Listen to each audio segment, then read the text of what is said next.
Ya, saya percaya pasti luar biasa. Karena pasti Tuhan memberkati kita dan melindungi kita. Dan kiranya juga Tuhan selalu memberkati kita dengan berkat-berkat yang hebat, dahsyat, dan luar biasa. Karena Allah kita tidak pernah memberkati kita dengan hal yang biasa-biasa. Tanpa terasa saudara, pada hari ini kita memperingati hari kenaikan Yesus ke surga. Rupanya sudah 40 hari berjalan waktu dari saat kematian Yesus. Dan ini merupakan satu hal yang tidak terasa. Makna dari kenaikan Yesus, saudara, rupanya ini menarik sekali. Karena ketika Yesus naik ke surga, rupanya Yesus mewariskan sesuatu yang luar biasa bagi setiap anak-anak Tuhan yang percaya. Tentunya warisannya bukan tanah, tentunya warisannya bukan harta, dan bukan hal yang fana. Tetapi warisannya adalah di mana kita bisa tinggal dalam kerajaannya. Wah, ini satu warisan yang luar biasa, Bapak, Ibu, dan Saudara. Mengapa? Karena ini tidak bisa dinilai oleh apapun yang kita miliki. Dan bahkan apapun yang kekayaan apapun yang ada di dunia ini dijual, tidak pernah bisa menggantikan warisan yang diberikan Tuhan kepada kita. Ketika kita melihat kenaikan Tuhan Yesus ke surga, ini merupakan satu makna yang penting. Ini merupakan satu yang luar biasa. Bagaimana pada waktu Yesus naik ke surga, Dia meninggalkan murid-muridnya dengan tidak meninggalkan begitu saja, tetapi Dia memberikan satu pesan, Dia memberikan satu janji, sehingga iman dan kesetiaan para pengikut-pengikutnya kepadanya tidak pernah menjadi sia-sia. Janji yang diberikan Tuhan kepada para pengikutnya, Ia selalu menyertai, Ia selalu melindungi, dan bahkan Ia mencurahkan berkat-berkat yang luar biasa. Bahkan janjinya untuk menyediakan tempat bagi orang yang percaya. Karena kenaikan Tuhan Yesus ke surga, Tuhan merindukan juga nanti kita bersama dengan Dia. Sehingga setiap orang yang percaya kepadanya, Tuhan merindukan juga mereka nanti bersama Dia dalam kerajaan surga.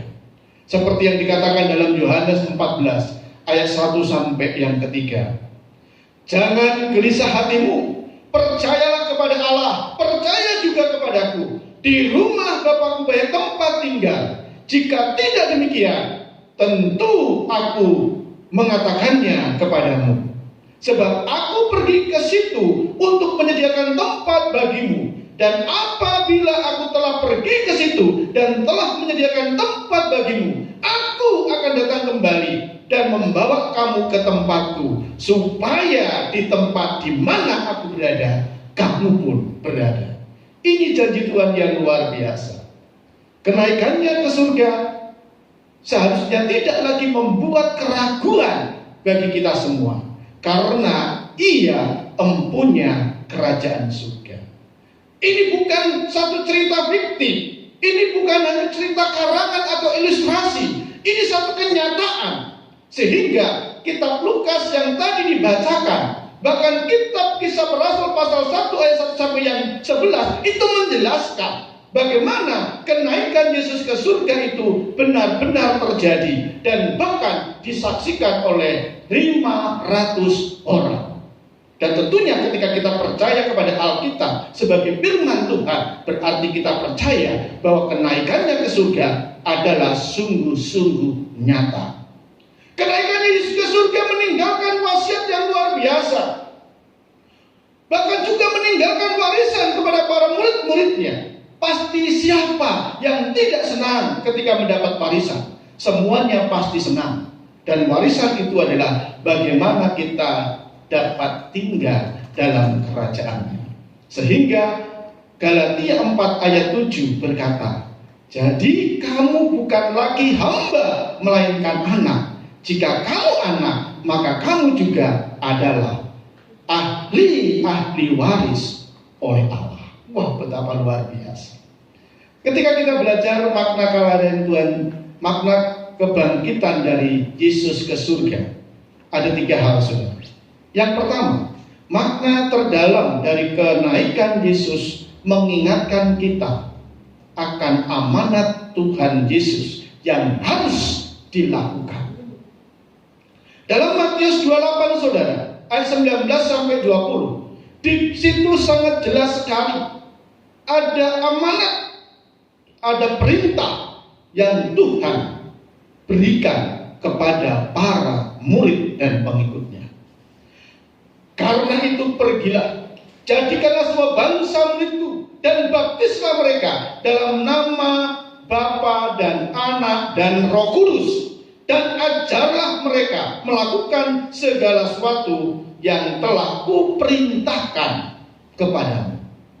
Selain berbicara tentang warisan, ternyata juga Tuhan berbicara tentang amanat, atau seringkali dikatakan dengan amanat agung Tuhan Yesus. Mengapa Yesus menyebut itu sebagai amanat agung? Karena perintah itu begitu agung, karena perintah itu begitu besar, sehingga disebut dengan amanat agung. Jadi amanat agung adalah pesan yang diperintahkan oleh Tuhan Yesus sendiri kepada para pengikutnya untuk diteruskan, karena perintah atau amanat ini tersimpan satu rahasia yang luar biasa. Sehingga dalam ayat yang kita baca tadi, apa amanat itu? Amanat itu yaitu supaya kita pergi. Pergi untuk apa? Pergi untuk menjadikan semua bangsa murid Yesus. Lalu baptislah mereka yang percaya kepada Yesus dalam nama Allah Bapa, Anak dan Roh Kudus. Dan bahkan ajarlah mereka, muridkan mereka untuk melakukan sesuatu yang telah kuperintahkan kepadamu. Rupanya untuk membaptiskan, untuk mengajar harus pergi. Ada gerakan, ada tindakan, ada action. Sehingga kalau kita melihat Matius pasal 4 ayat 19 berkata begitu indah. Mari ikutlah aku dan kamu akan kujadikan penjala manusia. Hal ini menunjukkan bahwa untuk mendapatkan tangkapan ikan yang banyak harus pergi menjala. Kata pergi di sini menunjukkan bahwa tidak boleh hanya menunggu sampai orang mau datang ke gereja. Kita harus pergi mencari mereka. Tuhan memerintahkan kita menjala, bukan memancing. Menjala lebih aktif dan berusaha dan bergerak dari satu tempat ke tempat lain. Sedangkan memancing itu lebih pasif, karena berdiam diri, menunggu kailnya, umpannya dimakan ikan. Rupanya banyak gereja sekarang hanya menunggu. Banyak gereja membangun banyak fasilitas yang mewah, menyajikan satu acara-acara yang menarik supaya jiwa datang ke gereja. Rupanya kalau kita melihat di sini, amanat agung yang disampaikan oleh Tuhan Yesus adalah gereja harus pergi. Gereja harus mencari jiwa. Gereja harus pergi menjala jiwa. Rupanya saudara, ketika saya melihat di sini, ini luar biasa sekali. Tugas gereja adalah menjalankan misi Tuhan, meneruskan misi Tuhan untuk menjadikan semua bangsa muridnya. Inilah makna terdalam saudara dari kenaikan Yesus ke surga yang memberikan wasiat yang harus kita lanjutkan. Oleh karena itu ketika saudara melihat Matius pasal yang ke-9 ayat 35 sampai 38, di situ ada yang luar biasa yang dikatakan Tuhan Yesus supaya gereja memiliki hati seperti Kristus, pergi untuk mencari orang-orang yang sekarang ini sedang terbeban berat. Matius 9 ayat 35 sampai 38 mengatakan, demikianlah Yesus berkeliling ke semua kota dan desa. Ia mengajar dalam rumah-rumah ibadat dan memberitakan Injil kerajaan surga serta melenyapkan segala penyakit dan kelemahan. Melihat orang banyak itu, tergeraklah hati Yesus oleh belas kasihan kepada mereka, karena mereka lelah dan terlantar seperti domba yang tidak bergembala. Maka katanya kepada murid-muridnya, tuai memang banyak, tetapi pekerja sedikit. Karena itu mintalah kepada Tuhan yang mempunyai tuai, supaya ia mengirimkan pekerja-pekerja untuk tuai. Rupanya sangat jelas sekali, saudara, bahwa makna kenaikan Yesus ke surga itu harus dimaknai bahwa Yesus menaruh visi di dalam hati anak-anak Tuhan. Makna kenaikan Yesus ke surga, Yesus menaruh hati yang sangat-sangat murni kepada gerejanya untuk melanjutkan visinya, di mana ayat tadi mengatakan Yesus tergerak hatinya oleh belas kasihan, mengasihi setiap orang-orang, setiap domba-domba yang pada si terlantar. Dan rupanya inilah tugas kita sebagai gereja. Jadi untuk menjadikan gereja bertumbuh, untuk menjadikan gereja berkembang dengan banyak jiwa, gereja tidak boleh berhenti pergi untuk memberitakan kabar baru, pergi untuk membaptiskan, pergi untuk mengajar. Terkadang kita tanpa sadar bersikap kurang ajar kepada Tuhan Yesus. Kita berdoa, Tuhan tolong penuhi bangku-bangku di gereja kami dengan jiwa-jiwa yang baru. Memang doa ini terkesan begitu rohaninya, namun saudara lihat, doa ini membantah perintah Tuhan. Siapa yang disuruh pergi? Kita. Tapi kadang kita menyuruh Tuhan untuk melakukan apa yang kita mau. Nah, oleh karena itu saudara, mengapa kita harus pergi? Karena ada amanat yang sungguh-sungguh agung yang harus kita sampaikan. Ada berita baik yang harus kita sampaikan, supaya ada banyak orang mendengar amanat ini. Dalam Kisah Para Rasul, amanat itu jelas. Kisah Rasul 4 ayat 12. Dan keselamatan tidak ada di dalam siapapun juga selain di dalam Dia. Sebab di bawah kolong langit ini tidak ada nama lain yang diberikan kepada manusia yang olehnya kita diselamatkan. Ini amanat yang luar biasa. Ini tugas kita. Lalu Yohanes pasal 3 ayat 16. Karena begitu besar kasih Allah akan dunia ini, sehingga ia telah mengaruniakan anaknya yang tunggal, supaya setiap orang yang percaya kepadanya tidak binasa, melainkan beroleh hidup yang kekal. Ini amanat yang harus kita beritakan, supaya setiap telinga mendengar dan menjadi percaya. Karena ketika orang percaya kepada Yesus, dikatakan di situ, ia memperoleh hidup yang kekal. Lalu 1 Yohanes pasal 5 ayat 11 sampai 12. Dan inilah kesaksian itu, Allah telah mengaruniakan hidup yang kekal kepada kita, dan hidup itu ada di dalam Yesus Kristus. Barang siapa memiliki Yesus, ia memiliki hidup. Barang siapa tidak memiliki Yesus, ia tidak memiliki hidup. Wah, ini berita yang luar biasa.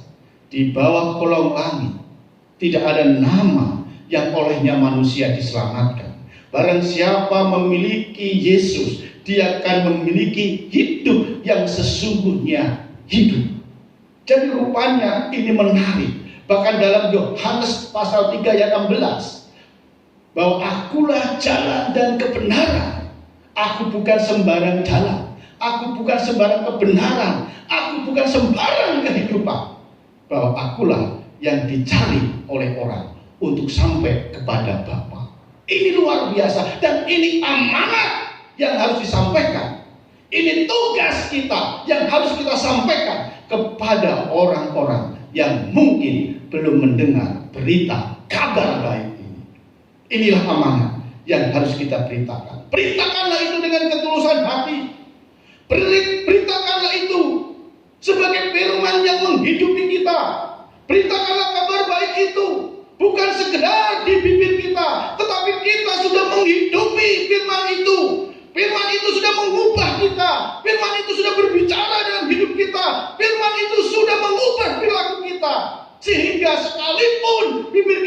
memberitakan tentang kabar baik itu, perilaku kita berbicara sangat kuat tentang pemberitaan kabar baik itu.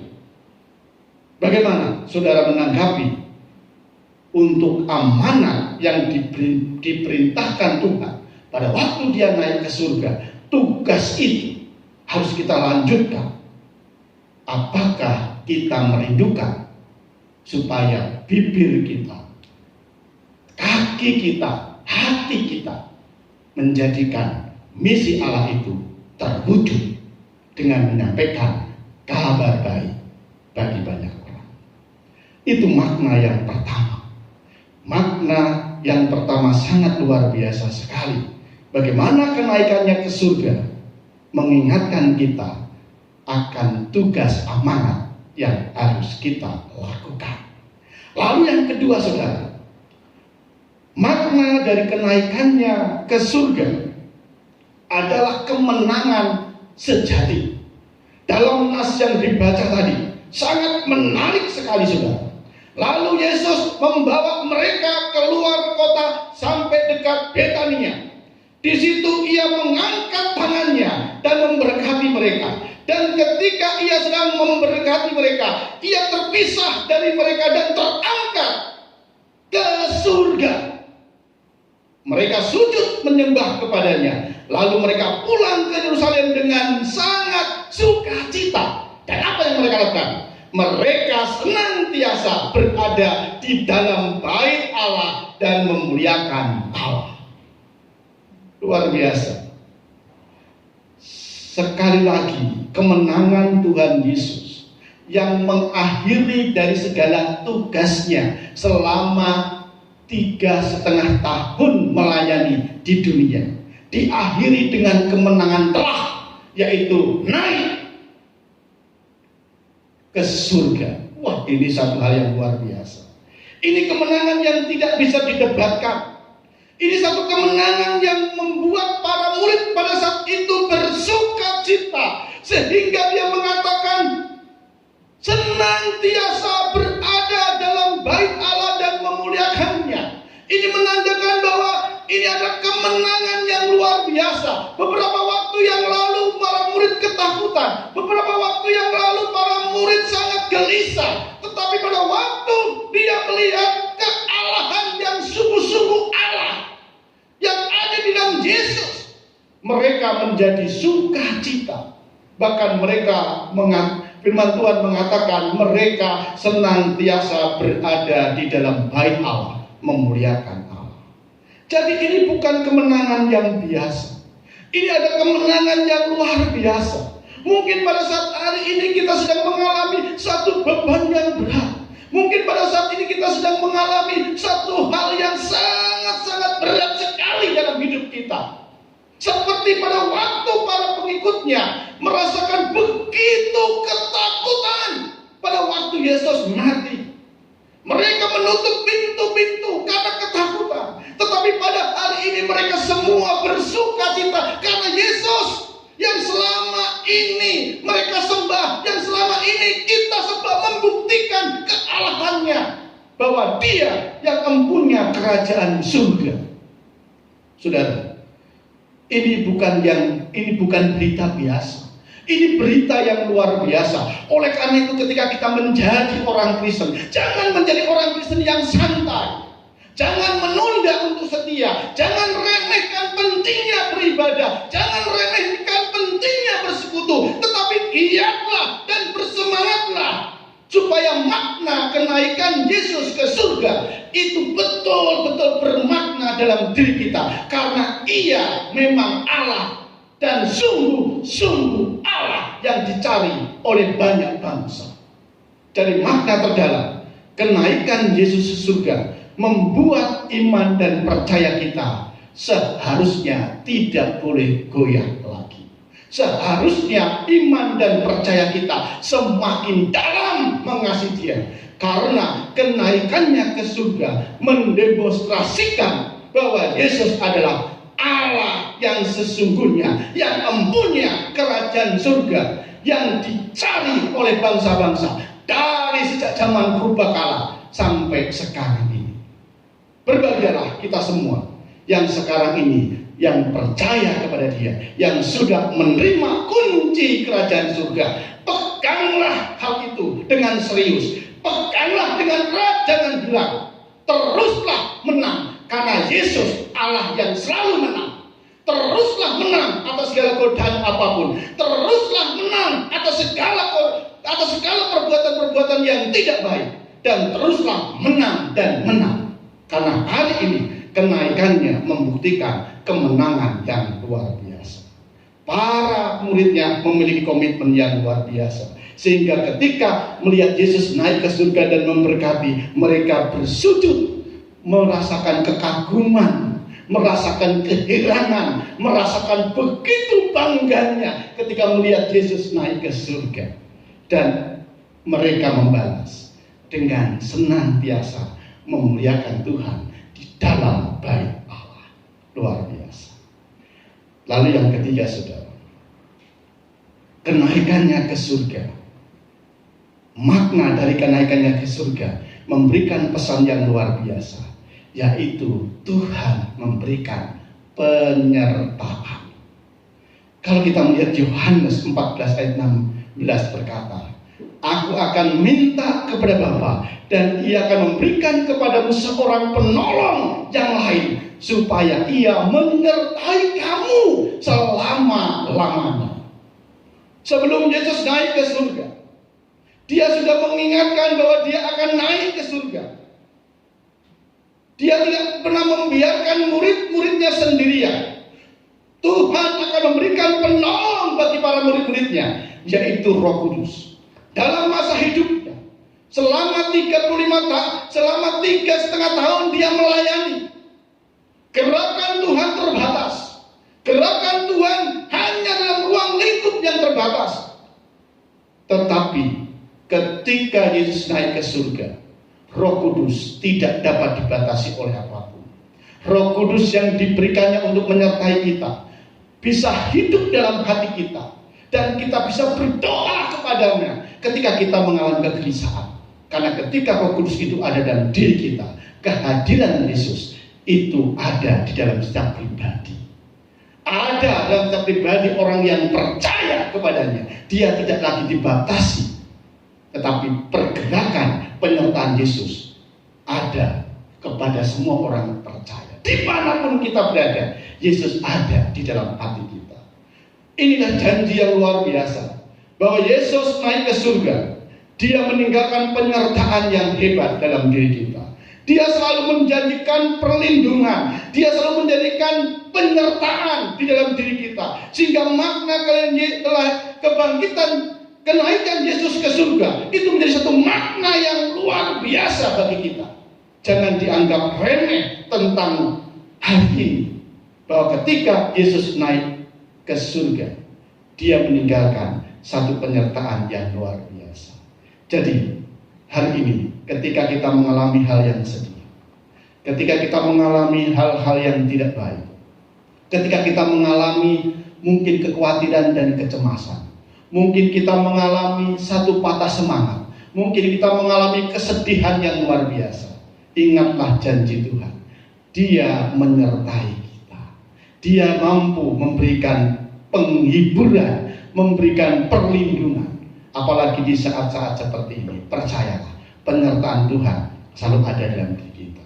Saat-saat seperti ini mungkin banyak orang yang berteriak dengan kondisinya, dengan ekonominya, dengan segala yang dikerjakannya. Tapi bagi kita yang percaya kepadanya, percayalah, penyertaan itu begitu ajaib melindungi kita. Karena kenaikannya ke surga menjanjikan penyertaan sampai selama-lamanya. Jadi ada 3 hal, saudara, yang kita bisa renungkan dalam khotbah kenaikan Yesus ke surga. Yang pertama, makna kenaikannya mengingatkan amanat Tuhan Yesus yang harus dilakukan oleh orang-orang percaya. Dan gereja harus mendorong umatnya, harus memfasilitasi umatnya untuk bisa memberitakan kabar baik itu sebagai amanat dari Tuhan Yesus. Lalu yang kedua, makna yang terdalam dari kenaikan Yesus ke surga adalah kemenangan sejati. Dan yang ketiga, makna kenaikan Yesus ke surga memberikan pesan bahwa Tuhan menyertai kita sampai selama-lamanya. Allah kita luar biasa. Inilah firman yang kita bisa renungkan pada saat hari ini.